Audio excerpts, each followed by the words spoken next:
All right, hi, my name is Raul. I'm here part of the A Plus networking class. We're here guiding you step by step how to install these beautiful babies. So the first things first, you gotta have this box. This box has important components, which is this key, which you're gonna need in a moment, and this Bluetooth device is what what actually receives and sends information from the baby to the computer and vice versa to program your baby. So you're gonna hear cry, you're gonna have everything, including your name in it. So in any case, the main important thing in any computer component is to make sure the baby's charged. It does not need to be fully charged, okay, but it needs to be charged. They're figuring out how then they're gonna at least something. It comes with the power supply.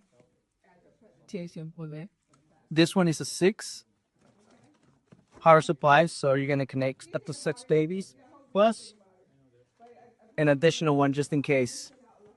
Looks like a computer. Looks like a computer, but this is what you need. Get it done. This and plug it in. Second step, you need to use this QR code. This QR code is very important because it's going to show you in a moment how or what to download. You're going to have two options, either for Mac or for Windows, but you're going to need one specific thing. And I'm going to show you right now. So as I mentioned, you're going to need this Bluetooth device that needs to connect to your PC or to your computer, which is going to trigger your baby doll as a frequency or as a receiver transmitter. And we're going to download the software that you need. The software is my Realityworks Baby. I mean, you can always check. It's just Realityworks Baby. And you're going to click on RealCare Downloads.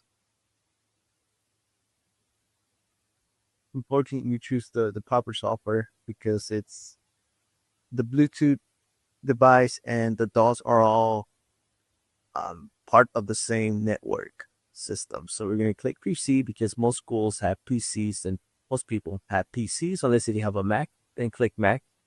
Then you're going to download.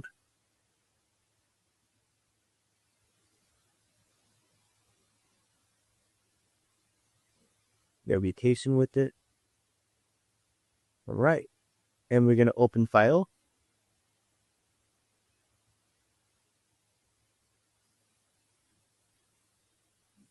All right. Beautiful. Once it's downloaded and we're going to install it, or if you already have installed like I do, we're going to click on my Realityworks Baby Center or Baby Center Control. The control center, I apologize. And there it is, RealCare Baby.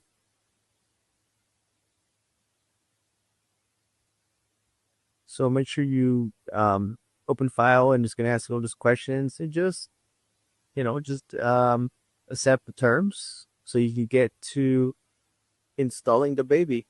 And this is the steps. Once you are in it, you're going to try to activate it with the key that I showed you earlier. Again, the key is going to hold on to it a few seconds. You can hear about 2 to 3 clicks, and then you're going to see something come out on your computer screen. It's going to say baby, and just hold on to it, not too long, especially, well, you're going to need to hold on to it unless if you need to reprogram it. But you're going to see this baby ID.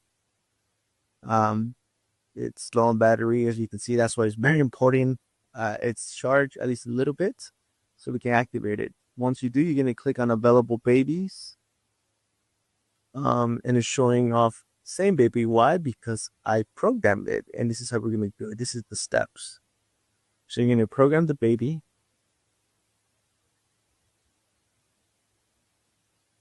And when you come in, you're going to see the class. You just got to, see what class you're in, put it in there, the student, your name, the baby, and the time frame you're going to have it. So each time, yes, you're going to have to delete the baby and reprogram it.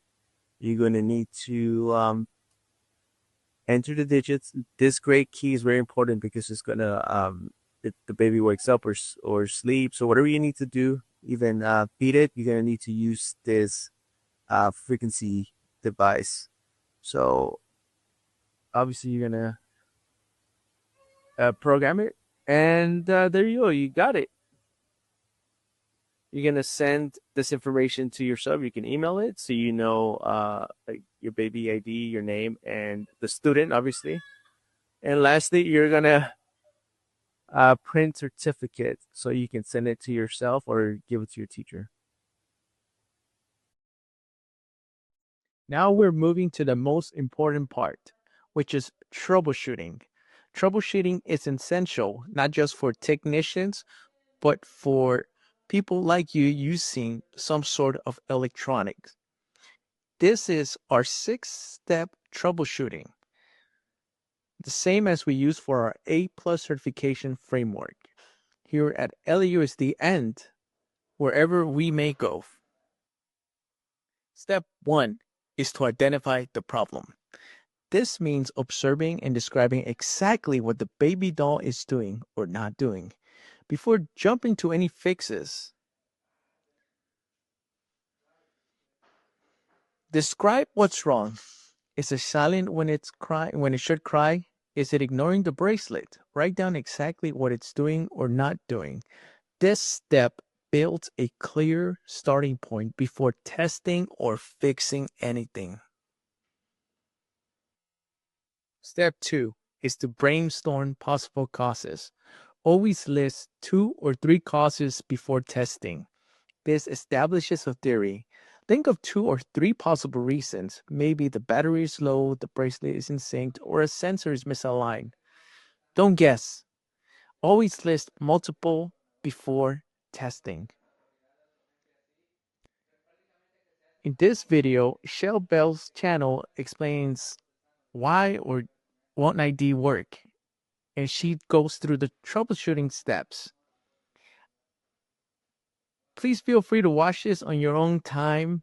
And again, if you use the 6 steps that I'm describing here, you don't have to wonder. Step 3 is to run control test.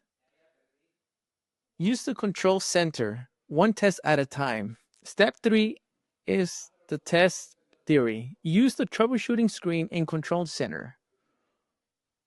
Run one test at a time. If a sensor it fails, you confirm a cause.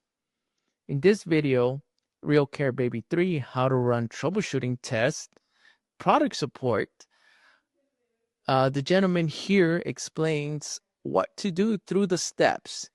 And here you're going to see 2 major things. You're going to give the baby the appropriate ID because A, it wasn't given as the girl Shelly described earlier, or you're going to feed the baby to confirm the sensors work. Step 4 is to apply the fix. Match the fix to the confirmed cause. Step 4 is the plan and implement. Once you know the cause, apply the fix right away. Recharge the baby, resync the bracelet, or repair the bottle. Always match the fix to the problem. Don't guess. I welcome you to watch the video on your time or with your teacher in class. Step 5 is to confirm functionality and add habits. Retest after the fix, then add one preventative step.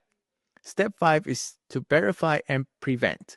Retest the baby. If the test passes, it will queue.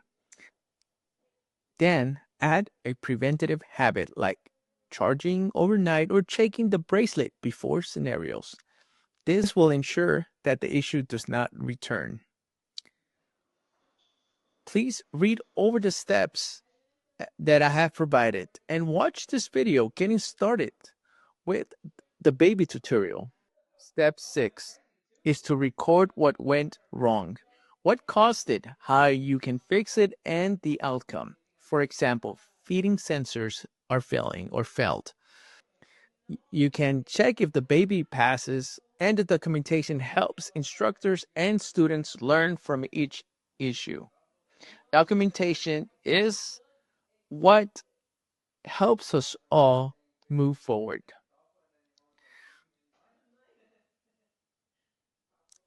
This video belongs to the previous slide. It is in the last minute. And I highly recommend you watch this again.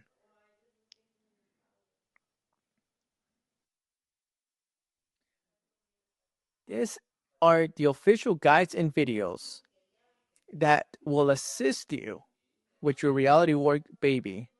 These are troubleshooting guides and the official YouTube videos from the product and the CompTIA ACE framework. Please use this for future references.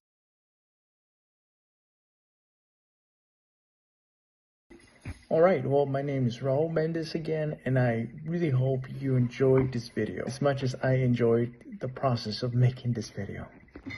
And I want to thank my classmates at the Venice Skill Center for supporting me and trying to solve how the baby work and help me troubleshooting along the way.